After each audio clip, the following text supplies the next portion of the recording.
These statistics are horrific. If the stats of riders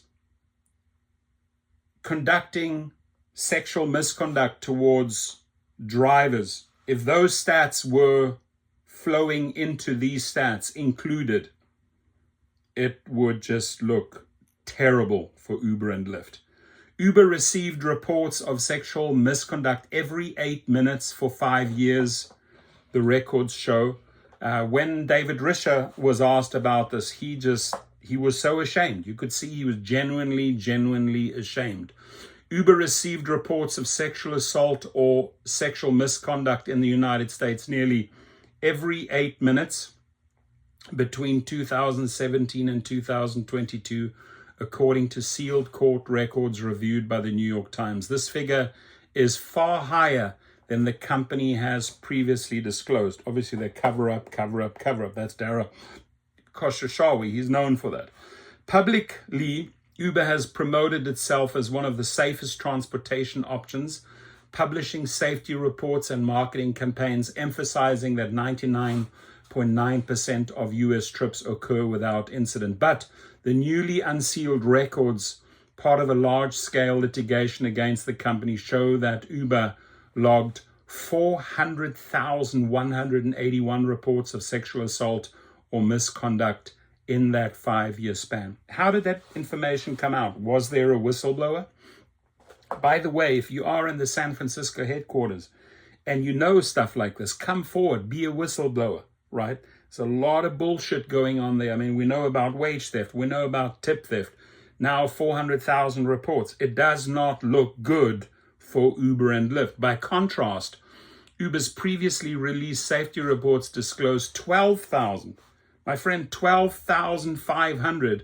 That's 387,000 less reported. You only reported 12,500 accounts of serious sexual assaults for the same period, without including the total number of incidences in all categories. Uber has not publicly released similar data for years since 2022, though court filings indicate incident reports have increased.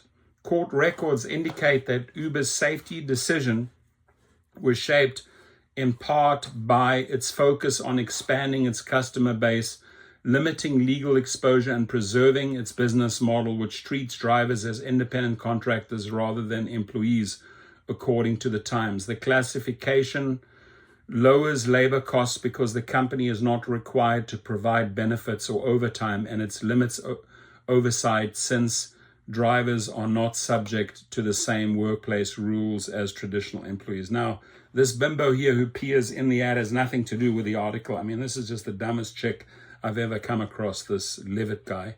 She just blows the guy all day long. I mean, terrible individual. Our purpose goal is not to be the police. Read an internal 2021 brainstorming document on Uber's global safety standards as reported by the Times. Our bar is much lower, and our goal is to protect the company and set the tolerable risk level for our operations. Uber said roughly 75% of the 400,000 plus reports involved less serious conduct. Doesn't matter if it's less serious conduct, it's conduct, such as flirting, comments on appearance, or explicit language. And by the way, they immediately deactivate over that, right? So you can imagine there must have been at least 400,000 deactivations, right? That's why we're so busy at activationhero.com all day long. All day long we get this one. All day long we are fighting for drivers. Let's say they made a flirting comment, they got deactivated. So you can imagine out of those 400,000 reports, how many drivers got deactivated, right? So out of 6.3 billion US trips over the same period, Uber said such reports accounted for 0.006% of rides, with the most serious assaults making up 0.0002%. That's how they try to downplay it. There's no tolerable level of sexual assault. Hannah Niles, Uber's head of safety, for the Americas, told the Times. Well, I'll tell you what, Hannah Nillis, you failed. You should resign. You should resign yesterday. You failed. She said the company has invested in safety features such as GPS tracking, doesn't work, optional audio recording, a 911 emergency button, really, while also launching sexual assault and misconduct training for drivers in the United States. Really? 400,000, sweetheart, resign. According to court documents reviewed by the Times, internal Uber teams studied patterns in sexual assault cases for years. Incidences were most likely to occur late at night and on weekends, often with pickups near bars, and women were most frequently the victims. And this is drivers towards riders. You include sexual misconduct from riders, drunk riders getting into the car towards drivers, this percentage will go through the roof. I bet you anything it'll be in the million range. Uber testified safety interventions, including pairing female riders with female drivers and developing a safety risk-assessed dispatched algorithm to avoid high-risk matches.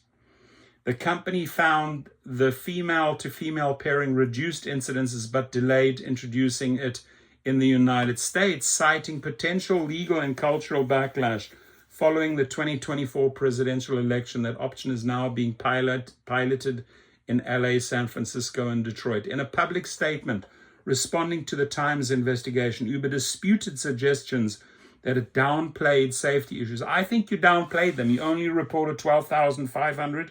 There were over 400,000. I think that is downplaying them, right? Safety is a core value at Uber. Really? I don't think so. And we have invested billions of dollars in countless hours to reduce safety incidences during trips, the company said, adding that reports of serious sexual assault on its platform have fallen by 44% since it began publishing safety reports in 2019. Uber also noted it was one of the first major companies to end forced arbitration in sexual misconduct cases, a move that has since led to thousands of lawsuits. They're being sued all the time.